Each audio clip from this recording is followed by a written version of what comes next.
আপনাদেরকে এবার নিয়ে যাচ্ছি এক ছাদ বাগান ও অরণ্য ঘেরা বাড়িতে। দুর্লভ ফুল ফলে ভরা এই ছাদ যেন সৌন্দর্যের এক মিলন মেলা। কিভাবে গড়ে উঠল এই সবুজ অভয়ারণ্য জানাবেন সহকর্মী সরকার মাজহারুল মান্নান। মান্নান, শুভ সকাল। শুভ সকাল মান্নান। শুভ সকাল জোবায়ের মিমি। আপনি জানেন আমি যে বাড়িতে আপনাকে বলেছি যে অরণ্য ঘেরা এবং একটা প্রাকৃতিক একটা সৌন্দর্যের একটা মিলন মেলা, সেই বাড়িটি হচ্ছে যে রংপুরের কবি, লেখক, সাংবাদিক মাসুদ রানা এবং তার সাথে যেটি করেছেন এই ছাদ বাগানটি করেছেন সেটি হচ্ছে তার সহধর্মিণী তৌহিদা হক সুইটি।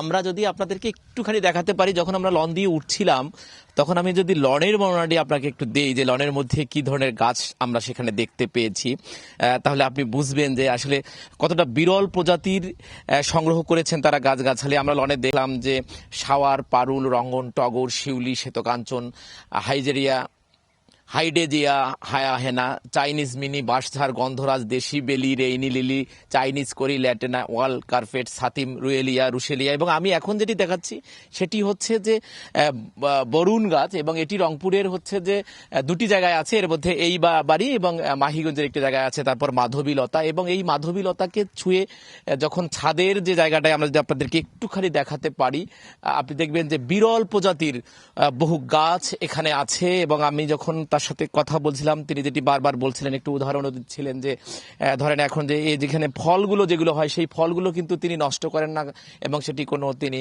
বেচা বিক্রিও করেন না, এখানে পাখির জন্য তিনি সেটা রেখে দেন। আমি যদি আপনাকে একটুখানি দেখাতে পারি, তারা যে দুইজন মিলে তাদের ব্যস্ততার ফাঁকে তারা এই গাছটিকে একটা সুন্দর একটা নান্দনিক সৌন্দর্যের যে ঢেউ আমরা বলি, সেই প্রাকৃতিক নান্দনিক সৌন্দর্যের ঢেউ আমরা এখানে দেখতে পাই। আমি একটুখানি আপনাকে আর কয়েকটি যদি এখানে সংগ্রহের কথা বলি তাহলে আপনি অনুমান করতে পারবেন যে কি ধরনের অপরাজিতা, জনগোলাপ, বাসরলতা, ঝুমকালতা, রুশেলিয়া, গার্ডেন ক্রিপার, মধুমঞ্জুরি, অনেক বিষয়। আমি একটু আপনার কাছে শুনতে চাই যে আপনার খুব ব্যস্ত মানুষ, এই যে এইটা কি ধরনের গাছগুলো, কত প্রকার গাছ আছে, আর আপনারা কেন এই বাগানটা করলেন? এখন তো হিসেব করে বলতে পারবো না কত প্রকারের গাছ আসলে আছে, কিন্তু ওই মনের খোরাক জোগানোর জন্য, মনের ভালো লাগা আর গাছের প্রতি ভালোবাসা থেকেই এই বাগানটা করা, এই আর কি। জি, আপনি কি করেন? আমি হাউসওয়াইফ।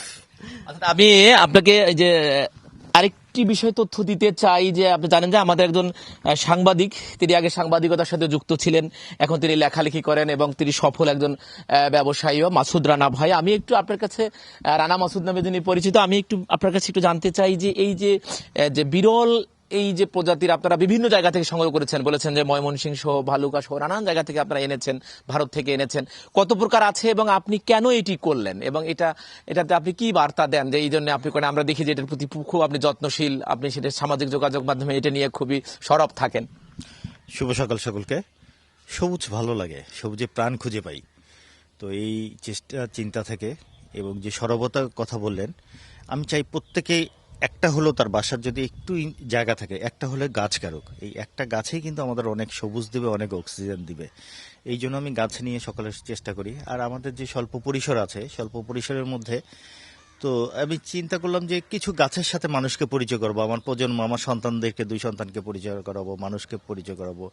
এই জন্য ওই শখ থেকে বিভিন্ন খান থেকে আমি গাছগুলো সংগ্রহ করে করে যতটা পারা যায় দুর্লভ গাছের এখানে সমৃদ্ধ করে দিচ্ছি আর কি। আমাদের এখন 135 প্রজাতির মতন গাছ আছে আর কি, দু একটা কম বেশি হতে পারে, মারা যায় অনেক সময় গাছের আর কি। তো এটা ফল, ফুল এবং কি অর্নামেন্টাল গাছগুলো মিলে আর কি। তো একটা বাসার মধ্যে এই সংগ্রহ, এটাও কম নয় আর কি, আনন্দ লাগে।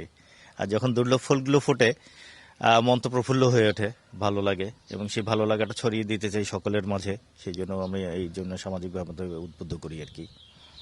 আপনারা শুনছিলেন যিনি এটি অর্থাৎ রানা মাসুদ ভাই এবং তার সহধর্মিণী তৌহিদা হক সুইটি, তিনি যে এই দুর্লভ একটি বাগান গড়ে তুলেছেন এবং তিনি একটি কথা বলেছেন, মনের খোরাক যেমন আছে তার পাশাপাশি এই দুর্লভ জিনিসগুলোকে সবার সাথে পরিচয় করে দেবার, তার যে প্রজন্ম আছে সেই প্রজন্মের পাশাপাশি এখানে আমরা যতটুকু জানি যখন এইখানে ফুলগুলো ফোটে তখন আশেপাশে যত মানুষ আছে তারা এই ছাদে আসেন এবং তারাও একটা নান্দনিক যে একটা প্রাকৃতিক যে একটা সৌন্দর্য এবং বিরল যে প্রজাতির সাথে পরিচয় হয়। এখন তো আমরা অনেক কিছুই নির্ভর করে ফেলছি প্রযুক্তি নির্ভর, সেক্ষেত্রে সবুজের সাথে মিলিয়ে এই দুর্লভ জিনিসগুলো যখন দেখে তখন সবাই আবেগাল্পুত হন এবং এখান থেকে তারা বার্তা নিয়ে নিজেরাও গিয়ে তাদের অন্তত সামান্য যদি একটু জায়গা থাকে, বারান্দা থাকে, সেখানে এই ধরনের গাছ গড়ে তুলছেন বলেও তারা জানান। এবং এই যে এটি একটি বড় আশা জাগানিয়া, এবং এটি একদিকে যেমন পরিবেশ বান্ধব এবং এই যে বিল্ডিংটিকেও পরিবেশ বান্ধবের মধ্যে করে রাখে, এবং জলবায়ু পরিবর্তনের যে বিরূপ মোকাবেলায় ছাদ বাগানের যে আইডিয়াটা আগামীতে একটা বড় ধরনের প্রভাব মোকাবেলা করবে বলে মনে করেন, সেটিও এখানে দ্বারা কাজ করবে বলে মনে করা হচ্ছে। অসংখ্য ধন্যবাদ সরকার মাসুদুর রহমান, চমৎকার করে জানাচ্ছিলেন। সবচেয়ে গুরুত্বপূর্ণ বিষয় যে এই দুজন উদ্যোগী হয়ে বাগানি বাগান করেছেন, তাদের প্রতি কৃতজ্ঞতা এবং ধন্যবাদ। পরিবারের অপরিহার্য বা প্রকৃতির অপরিহার্য যে অনুষঙ্গ, সেই অনুষঙ্গগুলোর আহারের ব্যবস্থা তাদের এই ফল থেকে হচ্ছে, এটা ভারসাম্য রক্ষায় এবং বাস্তুতন্ত্রে বিশাল এক সংযোজন।